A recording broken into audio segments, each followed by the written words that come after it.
আমি আজকে ইঁচড়ের ডালনা বানাবো। প্রথমে কড়াইতে তেল দিয়ে দিচ্ছি।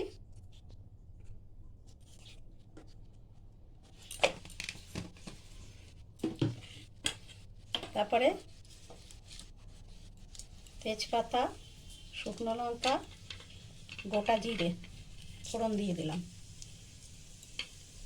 আর এই এঁচড়ের ডালনা করার জন্য টমেটো কুচি করে রেখেছি, জিরের গুঁড়ো, ধনের গুঁড়ো, কাঁচা লঙ্কা চিড়ে রেখে দিয়েছি। এখানে এখানে আদা কাঁচা লঙ্কা বেটে রেখেছি, গরম মশলা বেটে রেখেছি, এঁচড় কেটে রেখেছি, আলু ডুমো ডুমো করে কেটে রেখেছি।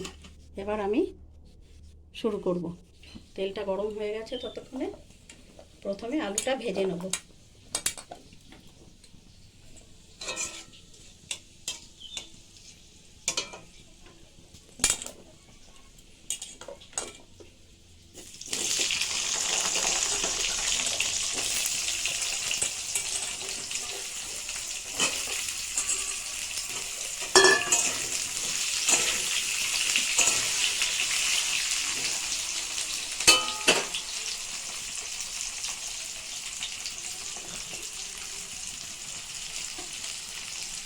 একটু নুন দিলাম পরিমাণ মতো,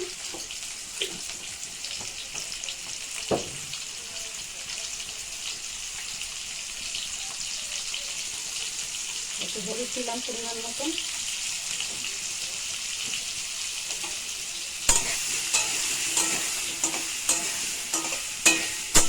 এবার আলুটা একটু ভাজা ভাজা হবে। একটু আলুটা ভাজা ভাজা হয়ে যাক। দেখুন আলুটা ভাজা হয়ে গেছে। এবার আমি এঁচড়টাকে দিয়ে দিচ্ছি।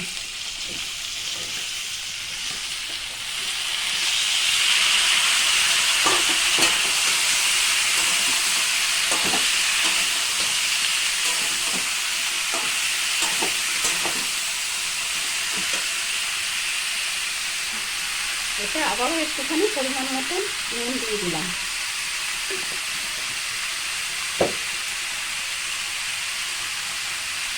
পরিমাণ মতন হলুদ দিয়ে দিলাম।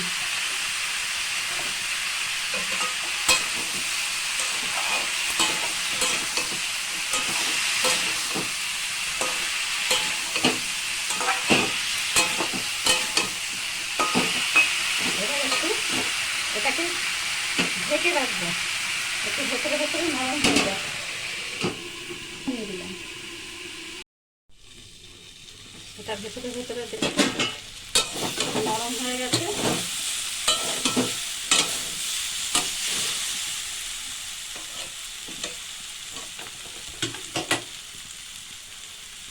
টমেটোটা দিয়ে দিলাম।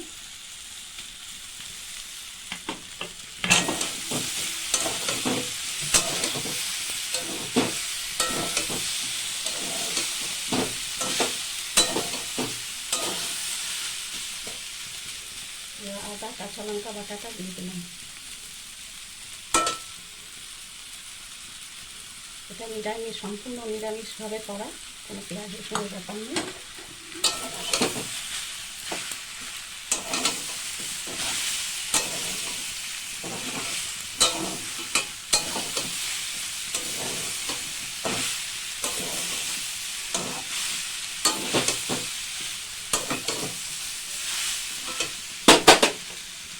কষাচ্ছি, একটু ধনের গুঁড়ো দিয়ে দিলাম, জিরের গুঁড়ো দিয়ে দিলাম, কাঁচা লঙ্কাটা চিরাটা পরে দেবো।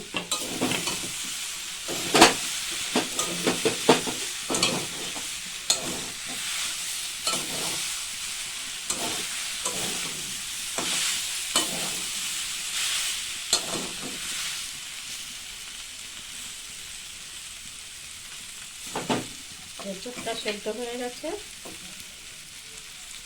দেখছি আলুও সেদ্ধ হয়ে গেছে।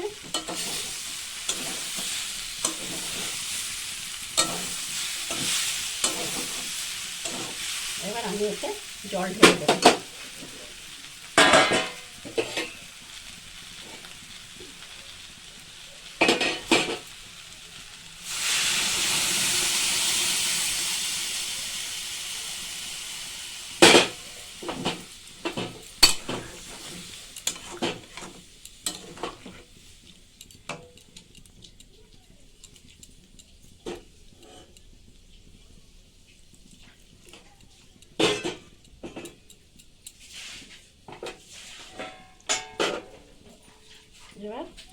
এটা কিছুক্ষণ হতে দেবো। কাঁচা লঙ্কাটা দিয়ে দিই, কাঁচা লঙ্কার ছেঁড়াটা দিয়ে দিলাম। এবার এটা ঢাকনা দিয়ে কিছুক্ষণ হতে দেবো। ডালনাটা প্রায় হয়ে গেছে, পুরোই সেদ্ধ হয়ে গেছে। এবার আমি এতে আরেকটু ভাজা গুঁড়ো মশলা এই নামানোর আগে আরেকটু দিয়ে দিলাম।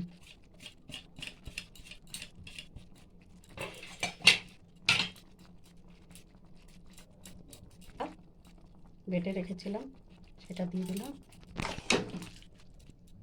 আচ্ছা, গরম মশলাটাও দিয়ে দিয়েছি, দেয়া হয়ে গেল গরম মশলা। এবার একটু ঘি দেবো, নাড়িয়ে নিলাম।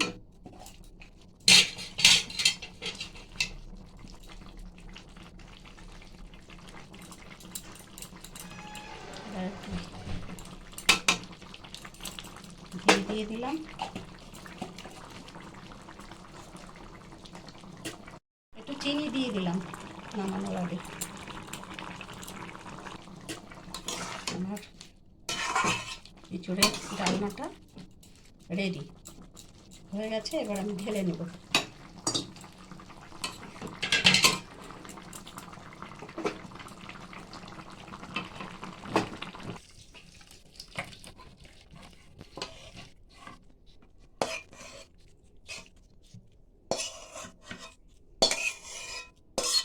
এই ভিডিওটি যদি ভালো লেগে থাকে তবে লাইক করবেন, শেয়ার করবেন আর আমার চ্যানেলটি সাবস্ক্রাইব করে দেবেন। ধন্যবাদ।